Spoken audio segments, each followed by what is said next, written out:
It's Wednesday, November 17th. My name is Juan Brown. You're watching the Blanco Lirio channel. And with great sadness, I have to report yet the loss of another air tanker pilot this year from this year's fire season. Just when I thought fire season was over, at least here in California, Northern California area. This time, a Air Tractor 802 pilot from CO Aviation on what was supposed to be a historic first use of night vision goggles on a fixed-wing air tanker dropping on a live fire last night in Colorado near Estes Park, up around the 8,000 or 9,000 foot elevation.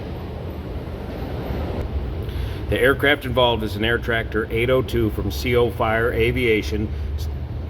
Colorado Fire Aviation operates a fleet of 9 of these 802 air tractors.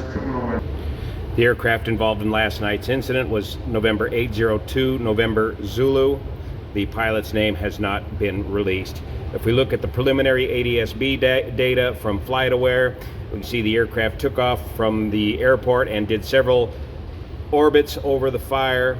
But if you look closely at the airspeed, the data corroborates what's being said on the ground regarding high winds over this relatively small fire. Look at the wild variations in airspeed as the aircraft performs each orbit while the altitude is maintained just above the terrain, right around 8,000 or 9,000 feet, which is about the elevation of the high terrain there, indicating very windy conditions, just as reported by folks on the ground.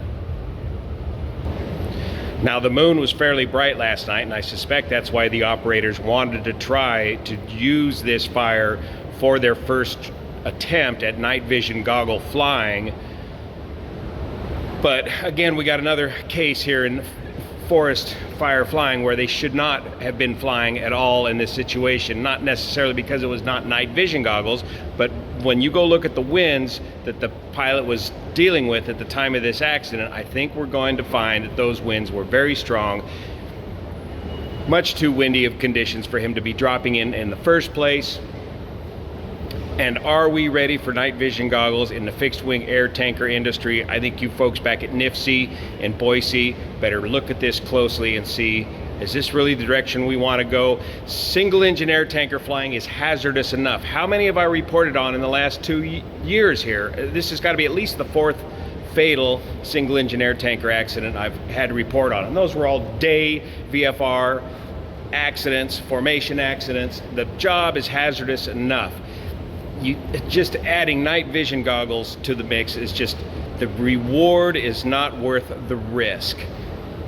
This was a small 130-acre fire. That's a small wind-driven event. The snow is just about to blow there. The weather is going to put this out. I know that crews were eager to test these night vision goggles out, but when you go back and look at that risk assessment, you really shouldn't have been out there flying in the first place at all in those kind of gusty, windy, mountainous, steep mountainous conditions at night with night vision goggles. Just too many things working against you to even consider attempting this attempt.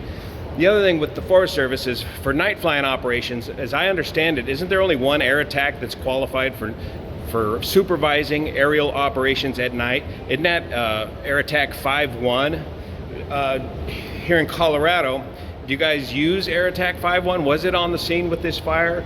I know that the 802 air tractors are all initial attack qualified. They don't need a lead plane. They may not even need some direct aerial supervision, especially on a small fire like this, but somebody's got to stand up and say, no, we're not going to go flying tonight. Thanks so much for your support of this channel. See you over on Patreon to make this content possible. I got to go to work. See you here.